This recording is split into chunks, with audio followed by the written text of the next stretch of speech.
بسم اللہ الرحمن الرحیم۔ پروفیسر عزیز اللہ غوری۔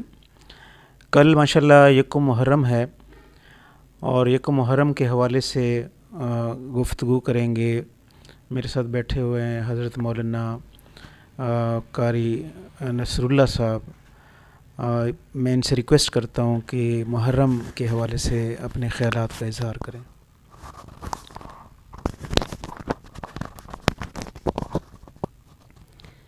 نحمدہ ونصلی ونسلم علی رسولہ الکریم، اما بعد فاعوذ باللہ من الشیطان الرجیم، بسم اللہ الرحمن الرحیم۔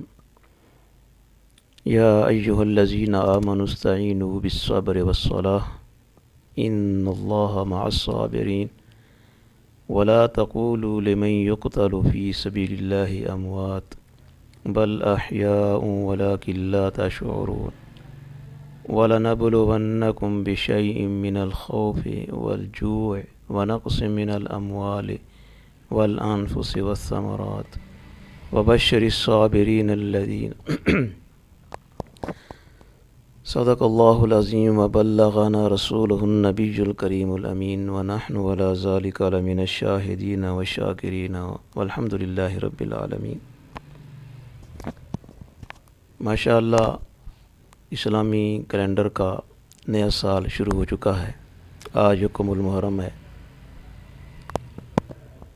اسلامی کیلنڈر کا چاہے پہلا مہینہ ہو یا آخری مہینہ ہو ذی الحج، یہ دونوں مہینے ہمیں جس چیز کا سبق دیتے ہیں وہ ہے اللہ کے دین کی سربلندی کے لیے قربانی۔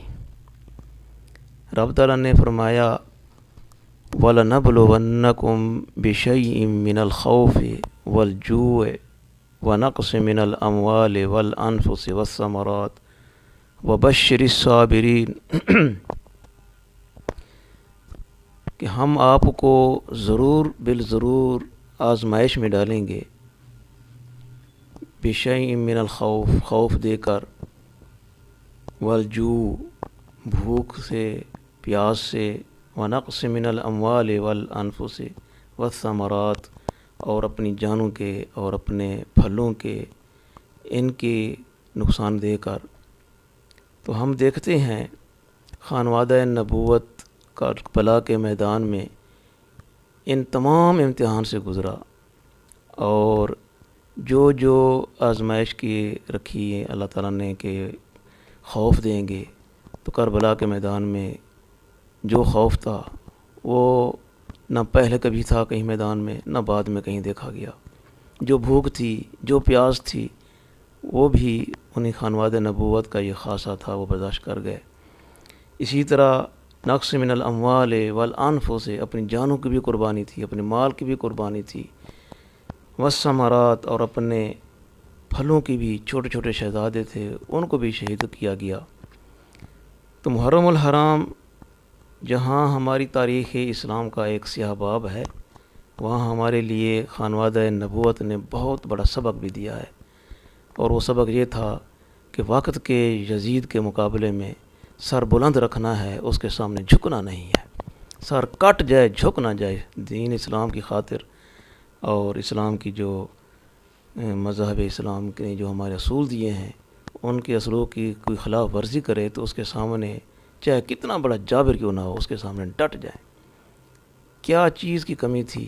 خانواد نبوت ہیں، شہزادے ہیں، لیکن جس کے لیے اپنا سر کٹا رہے ہیں، اپنے خانوادے کی، اپنے پورے اہل بیت کی اتنی بڑی قربانی دے رہے ہیں، وہ صرف یہی تھی کہ وقت کے یزید کے ہاتھ میں بیعت نہیں کرنی، وقت کا جو جابر بھی سلطان آئے اس کے سامنے کلمہ حق کہنا ہے۔ تو یہ ہمیں سبق ملتا ہے اس ماہ محرم میں۔ وقت کے تقاضے ہوتے ہیں، ہر وقت کا یزید اپنے اپنے انداز میں آتا ہے، ہر وقت میں کے اپنے تقاضے ہیں۔ تو جب بھی کوئی ایسا وقت آئے، ایک طرف ہمیں دین اسلام کی پاسداری ہو اور دوسری طرف دنیا ہو، ہم نے دنیا کو ٹھکرا کے اپنے دین کی بلندی کے لیے اپنی جان، مال، اولاد سب کچھ قربان کر دینا ہے۔ تو اللہ رب العزت ہمیں ماہ محرم کے اس سبق سے سبق حاصل کرنے کی توفیق عطا فرمائے۔ جب بھی وقت آئے ہم بھی اپنے دین کے لیے سینہ تان کے کھڑے ہوں، وقت کے جابر سلطان کے سامنے ہمارا سر جھکے نہیں، بلکہ ہم حق کے لیے ڈٹ جائیں، اللہ رب العزت ہم تمام مسلمانوں کے لیے اس ماہ محرم سے یہ سبق سیکھنے کی توفیق عطا فرمائے. وآخر دعوانا ان الحمد للہ رب العالمین. جزاک اللہ خیر صاحب, بہت بہت شکریہ. Thanks lot. Please subscribe my YouTube channel. Thanks a lot.